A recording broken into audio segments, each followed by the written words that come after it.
What's up, guys? Welcome to Fort Myers, Florida. I'm still in Fort Myers, Florida. We are doing a content night where we can share with some info on coaching with you guys, but from some highly qualified championship level coaches who are doing this at a high level. So today's topic, we're talking about a screen.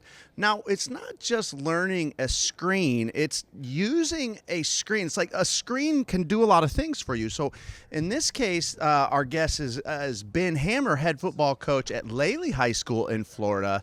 And he's just big on this concept that it's really using these screens to help keep your run game alive, right? So you're going to hurt someone bad if they're playing you a certain way.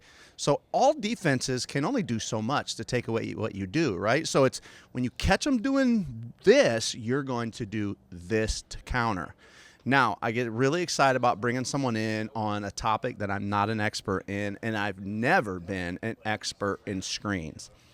And it never fails that every year I want to add a screen, maybe two. And there are seasons where I do try to get one in, and seasons where I just say, the heck with it, I'm not good at it, I can't do it. And that all started, I think, my first year as a head coach, first game I ever coached in as a head coach, and we lost 7-6. And the one touchdown against us, you guessed it, was we threw a screen for an interception that went for a touchdown. So that was a backbreaker. And ever since, I've been scared to really use the screen game. But you got to use it. You just got to use them. So let's go to an expert. Coach Hammer is going to teach us one of their screens. Coach Hammer, welcome. And whenever you're ready, man, tell us what you're thinking here with this screen. Yeah, first of all, thank you for having me. Super awesome, all the stuff you guys do for football at all levels and the content. I'm an avid user and really appreciate it, especially on social media. So my topic for everything we're recording tonight is ways to protect your run game using screens. And when I sat down to think about one specific play, to me, I think a tunnel screen is a great play to use because at all levels, whether it's youth football, high school football, college, the NFL, eventually you're going to run into a defense that is high pressure, lots of penetrators, dealing with blitzers from all over the place. And I think a tunnel screen is a great way to slow that pressure down. So I thought I would show our tunnel screen specifically off our counter or GT play that we've used really everywhere that I've coached. I don't have a lot of tape of it because I stepped back from calling the plays here at Lely. You've talked earlier tonight with our offensive coordinator, Tim Thornton, who rewrote the record book at Lely this year. So I did a nice job in the hiring process there. But getting into the screen, first off, kind of the benefits that I think that it shows. Like I said, it slows down ultra-aggressive or penetrating defenses, and it's incredibly easy to install off of all gap or zone schemes. And I'm going to kind of just get into film right away, and anybody can email me, contact me on Twitter, and I can send draw-ups or rules and all that stuff that I fail to kind of mention. So basically, it can be to single receiver, two receivers, three receivers, or even quads. But here we're running it to the single receiver side. So we've got GT or counter called to the right. You'll see this guard pull to kick. You'll see this guard pull to wrap, right? And it was our main run play at Rock Island. We run it a lot at Lely. It's like I said, it's a great screen off of it. The center is gap step, board step. The guard is gap step, board step, and the tackle is gap step, board step when you're running the run play. So it looks exactly the same. On the screen play, all they're trying to do is run underneath the first defender to their gap side. So for this play, it would be to their left. The center's aiming point is the first guy from the sideline. The guard's aiming point is whoever he decides is the second person to the sideline, and the tackle's aiming point is the third person from the sideline. And now these guys are running to block more athletic players, but they don't necessarily have to block or hit or run into anybody. They're really just in my head, or when I think about it or explain it, they're stampeding elephants, right? Just running down the line and kind of making a mess for the wide receiver to run through. The wide receiver is going to take 3 steps, right, and sell vertical to the corner, right, retrace his path, and come straight downhill at the quarterback. We teach the quarterback the long run fake for the run action, and then he's aiming for the belt of the receiver that's running at him with the ball, so we can kind of seamlessly catch the ball and not slow down and turn right in behind these offensive linemen. Right, so you get the long fake here, right? You can see the left guard and the left tackle pulling, okay? And we've got the center, right guard, right tackle all down blocking and missing underneath their defensive lineman. Okay, the center is going to be aiming for this corner. The guard, I'm not even sure who he decided, whether number 2 is the linebacker, inside linebacker, or the free safety, right? And as long as the tackle gets rolling, they're all going to kind of be like stampeding elephants in the way. Right, the wide receiver sells deep. You see how he gets a back pedal out of the corner. Okay, comes back, retraces his step. The quarterback aims for his belt with the ball, so he doesn't have to slow down. He does have to slow down just a little bit here, right? But it's still okay. You can see all these guys in the way of the defensive players, right? And he kind of just slips in behind and gets vertical and runs till he gets caught, right? Here's a great example on the tight cut, right? Same thing. You'll see the long fake from the quarterback. Don't get in a hurry. Okay. You see the pullers, the pullers for the run action. Okay. The down blockers, the center. He doesn't get underneath this guy. The guard doesn't either. The tackle does, right? But they're all out stampeding like elephants and getting in the way, and they're able to get vertical off of that. Another example. So this is actually out of a 2 receiver set. Okay, and we'll throw it to both the slot and the outside, right? If it's to the outside, the slot's going to block number 1. If it's to the slot, the outside is going to take number 1 away just with an outside release, okay? The thing that's different is we're going to throw this off of bubble action. We're still going to show counter to the boundary here, right? You'll get the guard and the tackle pulling, the same down blockers trying to get out here. The slot receiver will show bubble, right? He's going to turn, show numbers, and backpedal until this fake is over. Once this fake is over right here, he'll stick his foot in the ground and get behind the same down blockers as before, right? So we've shown a whole different formation and a different play look, right? While the only person doing something different is the slot receiver. Everybody else's job is exactly the same, right? Just go check to make sure I'm in. So you see the center get out here. He did a nice job. It's pretty athletic, right? But the guard and the tackle are on their way as well. He sticks his foot in the ground, and then obviously he's a pretty good athlete as well, and turns a pretty good gain into a really, really big play for us. Here again is the tight or the butt shot, right? You got your guard pulling to kick out, your tackle pulling to wrap, long fake from the quarterback and the running back.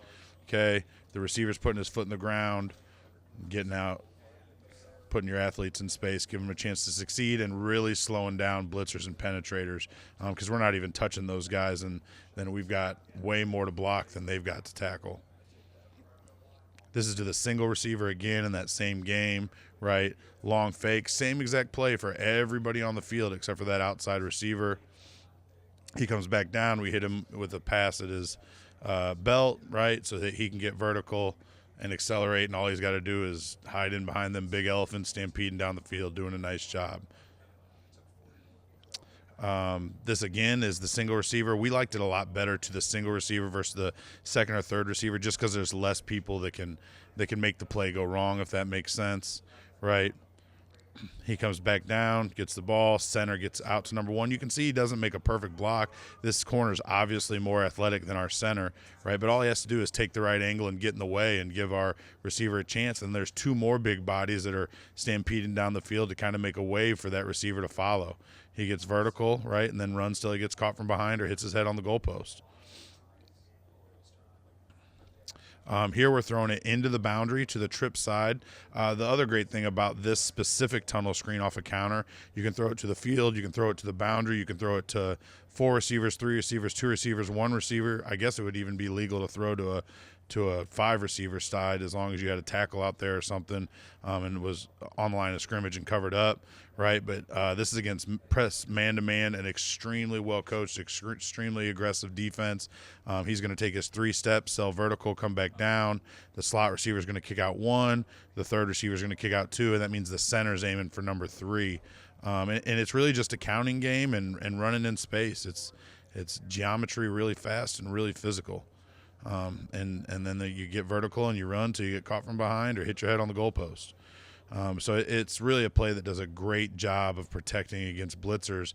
You don't have to have a super talented quarterback or super talented wide receiver or super talented offensive lineman. Now, those guys help turn it into a big play, but in order to be successful or just to slow down the defense and protect your normal run game, you can do it with very, very average players. Tunnel screen specifically to protect against blitzers and penetrators.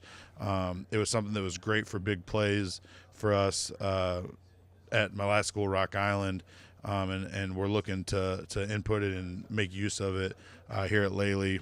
And it really does a great job of slowing down specifically aggressive defenses. But you can use it against anything. It's sound, and really was a nice play for us specifically against those blitzing and over-aggressive defenses.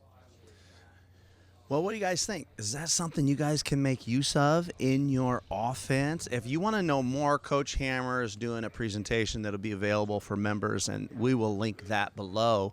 So I hope you've picked something up. Before we let Coach Hammer go, though, let's pick his brain a little bit more for you guys that are sticking around here and you want to know a little bit more. Coach, the question that comes to mind for me is whatever I try to run offensively, and then I try to teach it to someone else. Yep. And what happens is, consistently, I feel like, is they'll get frustrated. This didn't work, or it's not working, and they'll go away from it. So I've found it useful to tell people, hey, here's some pain points, some consistent problems that will happen that you'll need to push through. Yep. Can you think anything, whether it's this screen specifically or screens in general, So, but this one specifically, what's some pain points? 1,000%. The biggest pain point in this screen specifically, or any tunnel screen, is offensive linemen, and I called them in the presentation elephants a lot, but they're a lot like bulls. They'll get so excited to run out in space. They'll get so angry to run into somebody, and they're going to run right at that corner. They're going to run right at that safety. Well, those guys are way more athletic than those offensive linemen, so it takes a lot to teach them to run flat, right? Because they can always turn upfield and make contact with the front side or even just get in the way from that defensive back. Whereas if they run right at them and the defensive back attacks as the receiver retreats, you're going to end up with a clipping call or a complete miss, and it doesn't allow your athletes to be athletes. Whereas if you miss on the offensive side or the line of scrimmage side, even if you miss, the skill player or the receiver can kind of use your bigger body to go the opposite way of the defender. And so that's a pain point that's really tough. And then with the quarterbacks, they want to be very quick with their action on the run action aspect of it. And then sometimes quarterbacks will struggle with trying to throw the ball right at the receiver's face as they're coming towards him. And the ball will either be launched over their head or it'll be difficult for the receiver to catch. That's why we really harp throwing the ball at the receiver's belt, which our pants at Lely don't even have belts, but you know what I mean. And so I would say those are the two biggest ones. As far as like pain points and things that you have to work through. And then in generally offensively, it's something that I learned really early, right? I know that Coach Thornton's our offensive coordinator and been here now. My biggest background in offensive football, me and him actually met at a wing spot 12 years ago now and sat there all day long and worked through it. And then when I went back to the school in North Carolina, I had just become the head coach at, we had some growing pains. There were things I didn't understand. There were things that we didn't get right. I think if you decide in what you're going to decide and what you're going to believe in it full scale, have the ability to stretch the field vertically and horizontally and get every position on your team or on your offense the ball, then you have a sound offense. You just have to work through the fundamentals. And then a lot of times people get caught up in overcoaching, I believe. I was a victim of it early in my career, really, really bad. Great players make us great coaches. So as long as you have a way to get everyone the ball, stretch horizontally and stretch vertically, don't overthink yourself, right? A vast majority of the time, players over plays, making sure that your best players have the ball in their hands is important. Man, well, I hope you guys enjoyed that. I sure did. Coach Hammer, thanks for joining us. Awesome. Thank you so much. I appreciate it.